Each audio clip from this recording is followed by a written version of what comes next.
So tell me what happens after you start to make contact with the Palestinians. Now, you've pointed out that what you were doing was like a constituency outreach and the beginnings of an investigation into a culture that you had regarded with enmity and as foreign, and that there was an exhilarating aspect to that, but there was something deeper driving it, which was the search for profound commonalities. Like, my sense is that with regards to the Islamic world, unless we meaning Christians, Jews, and Muslims, concentrate on what we have in common and work out a framework for collaboration and fair competition, that the alternative is something like capitulation. It's always the alternative to negotiation, capitulation or war. And those are both dreadful alternatives. And so it seems to me that we should at least pray, hope and pray that there's more that unites us than there is that divides us, because otherwise it's going to be a real brutal time. And the Abraham Accords seem to be a real positive move in that direction, especially with regards to the UAE's attempt to initiate this tri-faith process. Okay, and obviously that idea gripped you. Okay, now you're dealing with the Palestinians. What happens? What do you realize in consequence of that, and what happens next? I realize what the Abrahamic Accords are missing, all the interfaith groups are missing, what our State Department and our own government is missing.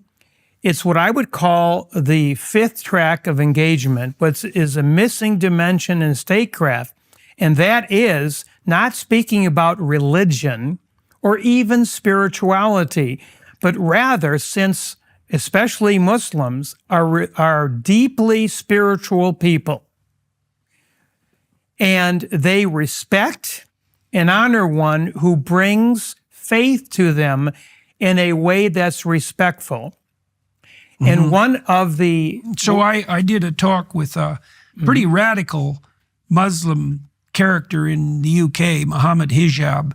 And I listened to it. Yeah, well, 7 million people have watched that, and most of them were Muslim. And the responses are very interesting, because there's a number of Hijab's acolytes, you might say, who are making comments, but the typical comment is from the Muslim side is, we're so glad and relieved that a conversation like this is happening and is possible. And like, there was a lot of dissent amongst my team about me going to speak with Muhammad Hijab. And so, like, even 5 minutes before we were in the car on the way there were people from my team calling me and saying, you shouldn't do this. This isn't a good idea.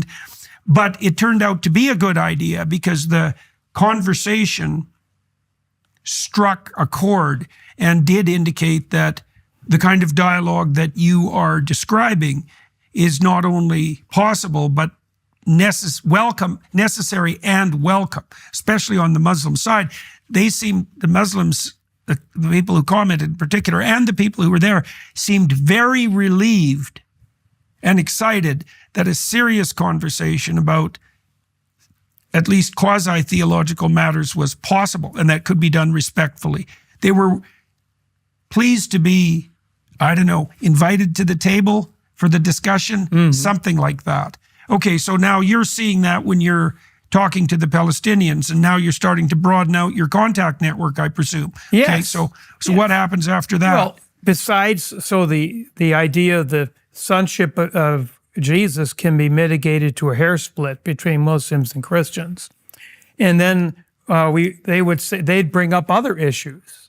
What about the Trinity? What about the crucifixion? Yeah, that's the question I was going to ask you, actually. There's a whole litany of issues that really, if done lovingly. Now, what I mean by love is not like and agree so much. Yeah. But in 1 Corinthians, there's a love chapter. And every wedding in America, and probably Canada, love is patient, love is kind. Well, we decided to do, one of our studies was to do a deep dive in what are the 14 words used in that chapter in Aramaic. What are the sub-meanings? What are the cultural contexts? How do we look at it in antiquity? To flesh out the... Absolutely. Large language models are very good at that, by the way. You can use them technically to do that. So we've done that, something very similar with the word God. You can ask a large language model to specify the semantic domain of God. And one of my colleagues has found a set of words that can be used to replace the concept of God with 99.5% completeness, right? So you imagine that the concept of God could be explicated by a cloud of closely related words, which is, it sounds like that's what you're trying to do with the concept of love. And Exactly. Okay. And So you're doing that in Aramaic. We find that the Hebrew cognates and the Quranic cognates, because they're all sister languages, Hebrew, Aramaic, and Arabic are similar to Spanish, French, and Italian. They're all based on Latin. Most of the Arabic and Hebrew are based on Aramaic, the most ancient language. But they're all cousins regardless of the scholarly debates of which came first, which is frankly irrelevant. They're all similar. They use similar words, understandable words. And as a consequence, we're using these new common ground discoveries to engage people. That was missing in Palestine during the visits. We could talk about tea and coffee and family. Right. But I was ignorant in terms of faith, in terms of their faith. Well, you also said something very interesting, which we should also not gloss over, which is that you could imagine that the secular view of conflict is that it's primarily political and economic, right? And that's always struck me as wrong. Political and economic conflict is secondary to conflict about first principles, and that's really theological conflict when you get right down to it. So it seems to me to be it's as absurd to presume that you can make peace without a theological discussion as it is to assume that if you decapitate a tyranny, it will turn into a democracy. Right. Those are equally nonsensical propositions. And that seems to be especially obvious, as you pointed out, it's 120 conflicts in the world right now. And what's the proportion of those that have to do with religious conflict? Well, I didn't say religion. Yeah, okay. See, that word, we can get into it later. Yeah.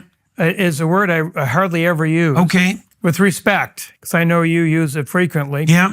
It's not in the Old Testament. It's not in the New Testament. And the Quran's use of religion, the word deen, that's the Arabic, really means the state of one's life in submission to God. So the notion of there is a institutionalized religious structure, there was in the Old Testament, but they didn't even call it religion. There's no notion of religion in Hebrew.